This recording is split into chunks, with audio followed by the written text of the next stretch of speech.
Europe 1, le club de l'été. Thomas Hill. Franck Dubosc qui est avec nous ce matin et c'est l'heure, Franck, de votre portrait sonore de petits extraits qui devraient vous rappeler de grands moments de votre vie. Voici le premier. Bonjour, je suis Gilles Pau, manager de Star s'il en fut. Laisse-moi te présenter Patrick Fusionné. Pat est l'un des plus grands transformistes de sa génération. Chaussettes d'or à Las Vegas, chemise d'argent à Mexico, recordman du jeté déshabillé en 30 secondes à Guadeloupe. Les Américains se l'arrachent. Le Moyen-Orient en a fait sa coqueluche. Alors pour tes hyper chauds ou pour tes soirées Super Night Sexy Live, n'hésite pas à me contacter sur mon Hap. Dépêche-toi vite. Les petites annonces avec Elie Semoun, ça marche toujours. Ah mais il est formidable. Ah, avec Elie, c'est un de nos personnages préférés. Bonjour, je suis Gilles Pau, manager de Star s'il en fut. Laisse-moi te présenter Patrick Fusionné. Vous l'avez encore par cœur en tête, hein parce que ça remonte quand même, ça fait quelques années. Oui, certains moments. Mais celui-là, il est tellement... Il y a une musique, ouais. Il y a une musique. Ouais. Et alors Elie Semoun, vous l'avez rencontré sur une émission d'Arthur, c'est ça? Non, je suis allé sur les émissions d'Arthur grâce à Elie Semoun. Je l'ai rencontré parce que il était grâce à un copain à moi qui s'appelle Jean-Noël Broutet, avec qui on était tout le temps ensemble. Et puis Jean-Noël, qui est acteur, se retrouvait souvent en face dans les castings et tout ça d'Elie. Et puis un jour, il m'a présenté Elie. Non, c'est tout. Et c'est Elie qui m'a présenté Arthur, en fait. D'accord. Après, pour que j'écrive pour Arthur. Et c'est Elie aussi qui vous a amené petit à petit au One Man Show, on peut dire ça ou pas? Ouais, qui m'a amené. Vous a fait faire des premières parties, non? Ouais, c'est ça. Qui m'a dit, vas-y, Franck, fais. Au début, quand il était avec Dieudonné, il me disait, viens, on fait des sketchs au Café de la Gare. Ouais. Je me dis, mais c'est pas du tout mon truc de faire des sketchs. Je sais pas du tout. Mais viens. Tu écris un sketch et puis ils vont tirer un petit papier, tu vas faire tel sketch, enfin voilà, il m'expliquait le système et j'y suis pas allé. Puis un peu plus tard, il m'a forcé, il m'a dit mais oui, tu sais écrire, et puis voilà, je me suis mis à écrire effectivement. Mais à l'époque, vous vouliez être acteur?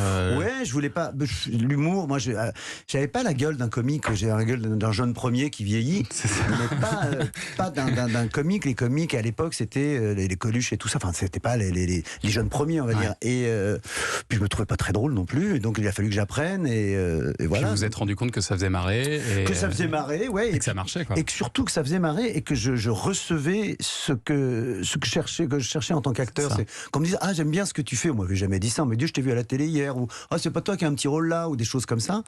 Et ça me satisfaisait au début, mais je me disais, mais c'est pas pour ça que je fais ça. Et puis un jour, il y a quelqu'un, j'ai fait un sketch ou quoi, puis on me dit, ah, j'ai adoré ce que tu as fait. J'ai dit, mais c'est ça que je veux entendre. Je veux donner du plaisir. Voilà. Puis j'ai continué là-dedans. Et alors, du coup, vous y êtes allé franchement après?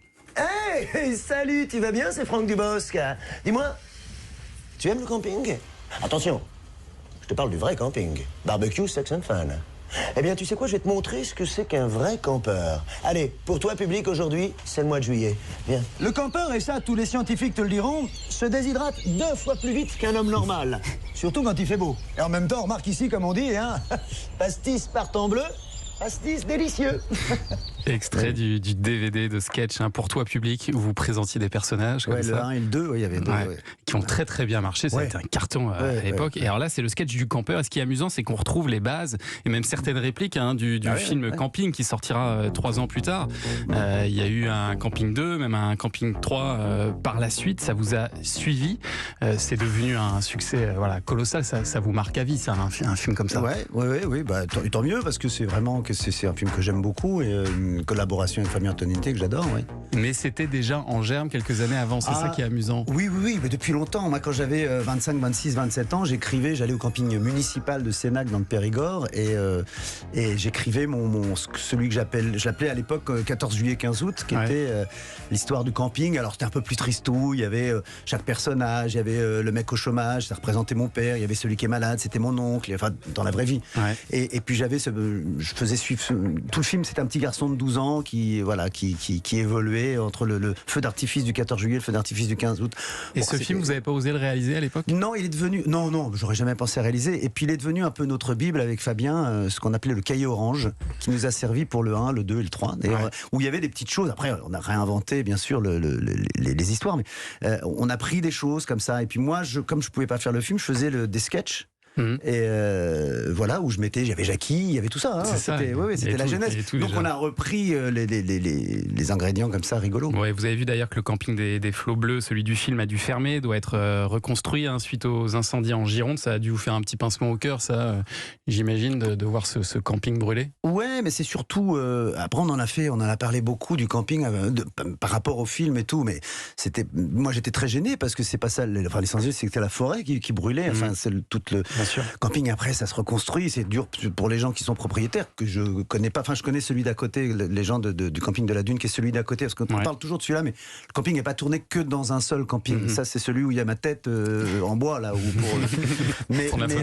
Donc, j'avais eu le directeur du camping pour en parler comme ça, mais moi, j'ai pas de responsabilité là-dedans, et je pense que c'est plus la forêt, toute cette région qui brûle. Je trouvais qu'on en faisait beaucoup sur le camping de camping. C'est quand même pas... je veux dire, donc j'avais pas grand-chose à dire là. On n'a pas demandé à Quasimodo de parler de Notre-Dame de Paris. Non, c'est vrai, on aurait bien voulu, mais il répond plus. Moi, il y avait des gens, oui, tu en fais ta publicité, mais je n'ai jamais parlé de ça. Non, c'est l'important, la gravitude, c'est la forêt, quoi. Bon, et alors vous nous disiez que ce film, à l'époque, vous vous sentiez pas de le réaliser, mais quelques années plus tard, vous vous êtes mis à la réalisation. À Lourdes. De quoi, Lourdes?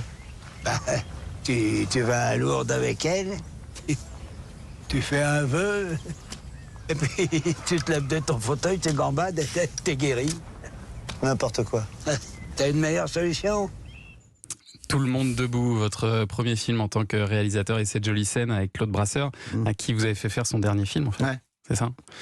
C'est la première fois que vous passiez devant la caméra à l'époque. C'est pas simple d'être réalisateur et acteur. Ça demande d'être capable de se regarder, de se juger avec justesse. Comment vous faites ça ?